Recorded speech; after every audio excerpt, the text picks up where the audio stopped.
10 février 1971. Deux grandes stars de l'alpinisme s'apprêtent à réaliser un défi de taille. La face nord des Grandes Jorasses par la voie la plus directe et tout ça en plein hiver. Une première dans le monde de l'alpinisme que certains jugent quasiment impossible.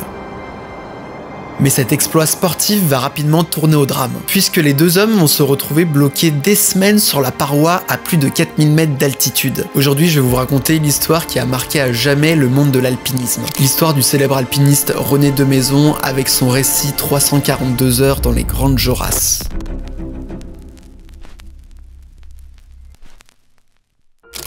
Nous sommes au début des années 70 à Chamonix, berceau de l'alpinisme. À cette époque, un alpiniste très populaire se démarque auprès de la population des montagnards.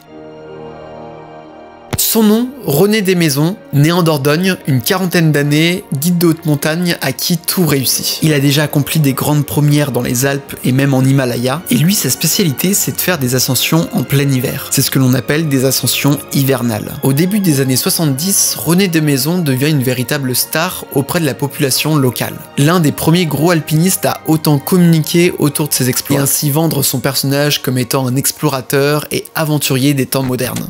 Vous êtes une des figures de l'alpinisme français et aujourd'hui vous êtes aussi romancier avec Les Grimpeurs de Murailles. Oui, c'est l'histoire résumée d'un homme hanté par la disparition de deux de ses proches lors d'une ascension du... René, lui, il a une envie particulière depuis plusieurs mois. Après avoir fait quelques grandes premières sur la face nord des Grandes Jorasses, il a envie d'ouvrir une nouvelle voie sur la pointe Walker. L'objectif est simple, ouvrir la voie la plus directe qui mènera au sommet. Et tout ça en plein hiver.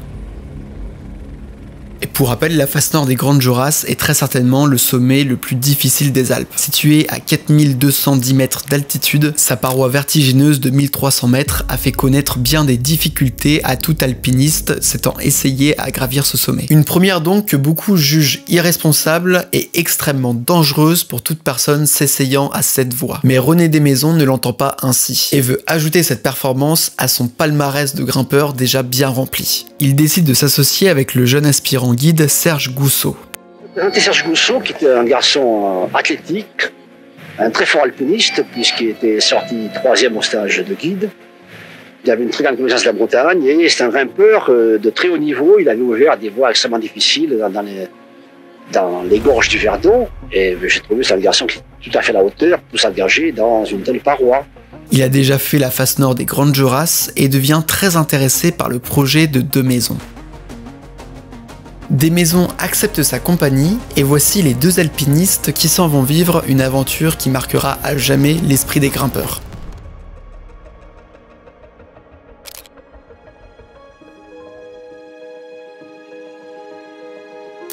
Jeudi 11 février 1971. Serge et René entament leur ascension. Au programme, 1300 mètres d'ascension à gravir sur une paroi quasi verticale. Ils estiment atteindre le sommet en 4 jours et d'être de retour dans la vallée en début de semaine prochaine. Et les premières longueurs vont très vite. La première journée, ils effectuent quasiment 150 mètres de dénivelé.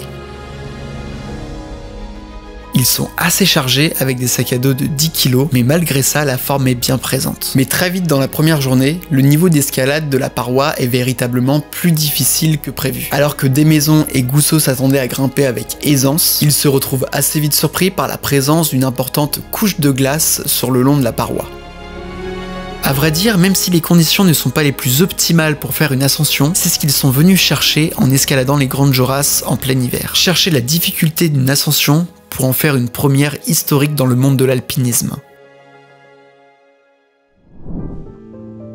Concernant leur routine de grimpe, leur programme journalier est plutôt simple. Réveil à 8 h, puis départ dans la foulée pour une journée complète de grimpe. Ils s'arrêtent en fin de journée pour installer leur bivouac, et ainsi manger et dormir contre la paroi avec un minimum de confort. Pour rappel, nous sommes en 1971. À cette époque, les portaledge n'existaient pas. Les grimpeurs utilisaient des hamacs attachés à la paroi, et parfois recouverts d'une sorte de tente pour se protéger du froid. Le confort était assez minimal et rustique, mais propre à l'époque. C'est ainsi dans ces conditions qu'évoluent nos deux grimpeurs, avant qu'ils ne rencontrent leurs premières difficultés sur leur route. Des difficultés qui vont changer à jamais leur histoire. Dimanche 14 février, René Desmaisons arrive à contacter sa femme Simone, avec l'aide d'une radio. Simone lui annonce alors qu'ils ont une fenêtre météo de 3 jours, tout au plus, avant que la météo ne se gâte.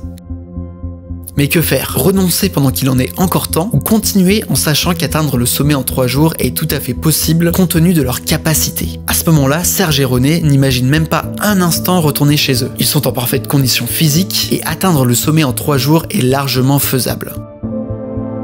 Ils repartent donc avec l'espoir de voir bientôt le sommet. Mais c'est le lendemain que les ennuis vont commencer à fortement impacter la cordée.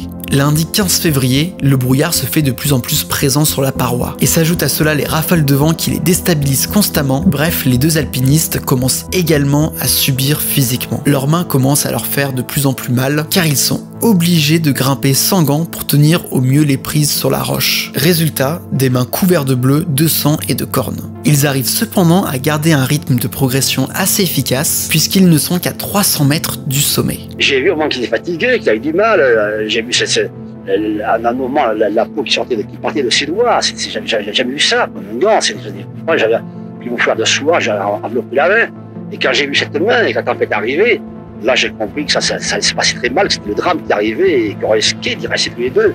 Parce qu'on n'était pas encore, on était très haut, mais il restait encore au moins 200 mètres pour arriver au sommet. Mais le mercredi de cette même semaine, soit 7 jours après leur départ, la cordée prend la décision de stopper leur ascension en attendant que la météo s'améliore devant l'apparition des premières chutes de neige. Sage décision, mais sûrement prise trop tard. À présent, les deux hommes se retrouvent prisonniers de la montagne à presque 4000 mètres d'altitude.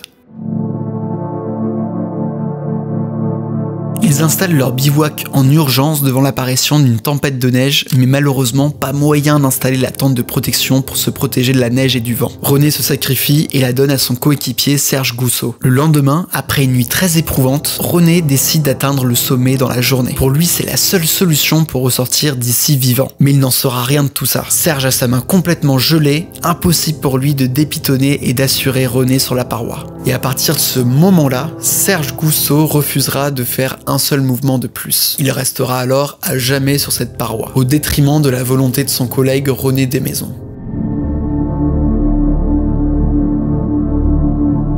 Et après, il ne pouvait plus récupérer les pitons. Quand on n'a plus de matériel, c'est déjà un moment qu'il ne pouvait plus récupérer les pitons, mais je ne m'en étais pas rendu compte tout de suite. J'étais occupé par l'ascension, à le faire venir en relais, etc., à continuer. Je pensais qu'il récupérait à chaque fois les pitons que je plaçais, il a récupéré 1 sur 4. Et quand on n'arrivait plus, après, on n'avait pratiquement plus de matériel. C'est-à-dire, on ne pouvait même plus redescendre. Il fallait sortir d'une façon ou d'une autre par le sommet. Voilà 10 jours que les deux hommes sont en plein dans la face nord des Grandes Jorasses, complètement bloqués et au bord de la mort. Entre les avalanches, les tempêtes de neige et le froid et le vent qui est omniprésent, la situation de René et de Serge devient de plus en plus urgente. Alors que les deux hommes restent totalement inactifs sur la paroi, René aperçoit un hélicoptère au loin qui se rapproche de plus en plus d'eux. Ça y est, ils sont sauvés et leur calvaire va s'arrêter sous peu. En tout cas, c'est ce qu'ils pensent, mais le sauvetage va prendre une toute autre tournure. Alors que l'hélicoptère est à quelques mètres des deux hommes, René Desmaisons aurait alors fait le signe du pouce en l'air. Les sauveteurs comprennent alors que tout va bien pour les deux hommes et repartent sur le champ. Mais c'était le seul espoir pour René et Serge de survivre à ce drame. Mais cette occasion en or a été manquée par un quiproquo entre l'alpiniste et les sauveteurs. Et l'après-midi, en fin de journée, il y a l'hélicoptère qui revient, qui repasse. Et puis Serge me dit, mais René, mon hélicoptère, est-ce qu'il vient? Je lui dis, oui, il vient dans l'hélicoptère. Et puis il me dit, si on montait au sommet, tu vois, c'est de rentrer sur le plateau là-haut. On pourrait trouver un bistrot, on trouver à manger, on viendra après. Alors je comprends à ce moment-là que c'est la fin qui commence, tu vois.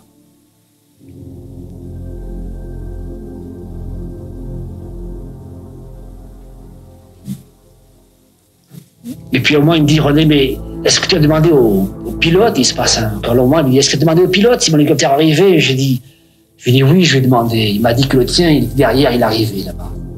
Il a dit, tiens, je le vois, il arrive là-bas. Alors à ce moment-là, il s'est tendu en arrière, il a poussé un cri, puis il s'est fléché en avant. Et en quelques secondes, il était mort.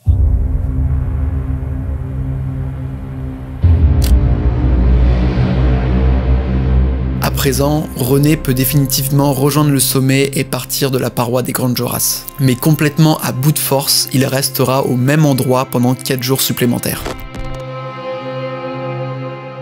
Le jeudi 25 février, René Desmaisons est complètement victime d'hallucinations. À ce stade-ci, il n'est plus occupé à survivre, mais il se laisse mourir lentement.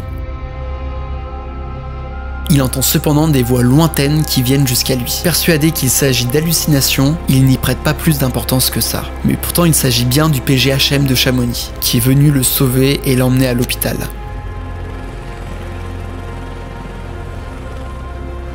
Lors de ce sauvetage, René est élitreillé jusqu'à l'hélicoptère. Complètement à bout de force et frigorifié, il s'attend alors à ce que le cadavre de Serge soit remonté également et ramené à la vallée. Mais il n'en saura rien de tout ça. Le corps de Serge sera jeté par-dessus la paroi et fera une chute de 1300 mètres. Mais à cette époque, en fait, lors des sauvetages, le PGHM ne s'embêtait pas forcément à ramener les corps dans la vallée. Leur mission première était vraiment de sauver les personnes vivantes, le sort des morts étant définitivement peine perdue. Après ce sauvetage in extremis pour René Desmaisons, l'alpiniste va connaître une véritable polémique sur les conditions de ce sauvetage dramatique. Desmaisons reproche au secours et à la mairie de Chamonix un sauvetage trop tardif dû à la réputation de l'alpiniste, ce qui aurait entraîné alors la mort de Serge. Le PGHM lui reproche de ne pas avoir clairement communiqué avec l'hélicoptère lors de sa première venue, et de ne pas avoir utilisé le signe réglementaire indiquant une situation d'extrême urgence. Par ce fait, René Desmaisons sera jugé pour homicide volontaire pour la mort de Serge. Il devra même rembourser les frais de son sauvetage. Finalement, René Desmaisons sera reconnu non coupable de son jugement d'homicide volontaire. Il retentera l'ascension de la face nord des Grandes Jorasses l'année suivante, mais échouera de nouveau. Il réussira cependant cette hivernale en hiver 73. Il appellera cette voie la voie Gousseau, en hommage à son compagnon de cordée décédé 2 années plus tôt. Et le lendemain, nous avons atteint le sommet toujours par un vent qui soufflait d'après la météo sur la suite, un vent qui soufflait à 100 km/h. J'avais en quelque sorte réglé mes comptes avec cette paroi, mais cette fois, on avait réussi. Et pour moi, c'était quelque chose de formidable.